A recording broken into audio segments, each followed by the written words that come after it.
Colossians chapter 1, verses 15 through 20 is a beautiful passage in which the Apostle Paul presents to us Christ as God, the creator of the universe. Jesus. Jesus wasn't just a man who lived 2,000 years ago and walked this earth and impacted some lives with his profound teaching. Yes, his teaching was profound, but he was much more than just a man.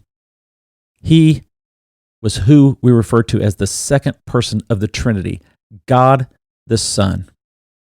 He left the glories of heaven, the Bible teaches. He came down to this earth and became a servant in humility, walking this earth as you and I walk it, being tempted in every way in which we were tempted, with every type of temptation, and yet he did not sin, enabling him to be the perfect sacrifice that all these Old Testament sacrifices pointed toward for our sin, to take our place and bear the wrath of God that we rightly deserved. This is the beautiful gospel message. And in Colossians chapter 1, verse 15 through 20, Paul wants to make sure that the Colossians understand just who this man was. He was the God-man. Look with me at this passage, Colossians 1, starting verse 15.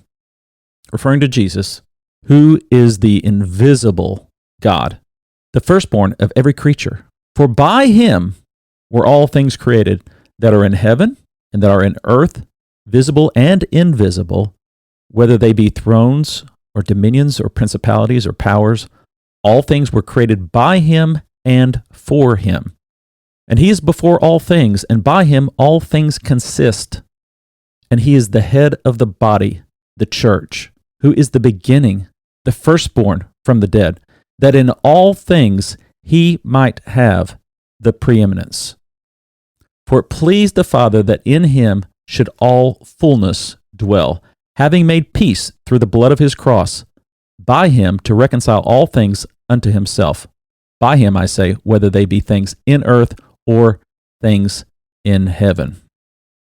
Now, this passage is so rich, we could spend a lot of time in it, but I just want to spend a few minutes pointing out to you why Jesus deserves first place in our lives. He deserves first place in my life. He deserves first place in your life. And that's because he's God. He's our creator. Not only is he our creator, you'll notice there it talks about how all things were created by him, things that are in heaven or on earth, visible or invisible.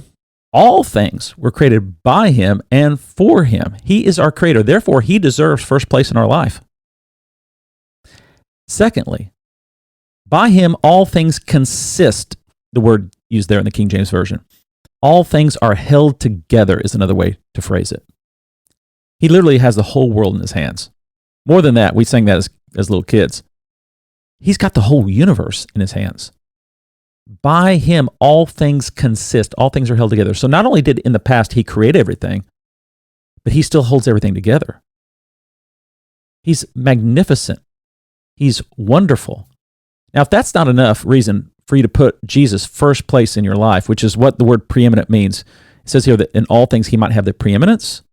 It means that he would be supreme in your life, that he would be first place. He's your creator. He's your sustainer. But then this passage also points out, for those of us who've repented of our sin and placed our faith in Jesus Christ, he's also our Redeemer. It says in verse 20, having made peace through the blood of his cross, by him to reconcile all things unto himself. Now, not everyone will receive this reconciliation. Some people reject it. They will pay an incalculable cost for rejecting the love of Christ. But for those of us who have, he is our Redeemer. And we are his body, the church. And notice again, verse 18, he is the head of the body, the church. There's so much more I could share with you from this passage, but let me just give you, as we've looked at this, 4 reasons why you should put Jesus Christ first in your life every single day. Number 1, he's your creator. Number 2, he's your sustainer. Number 3, he's your Redeemer. And number 4, he's the head of the church. We, the body of Christ, he's the head, he's the boss, he's the leader. 4 great reasons to make Jesus first in your life today, and the next day, and the next day, until he returns.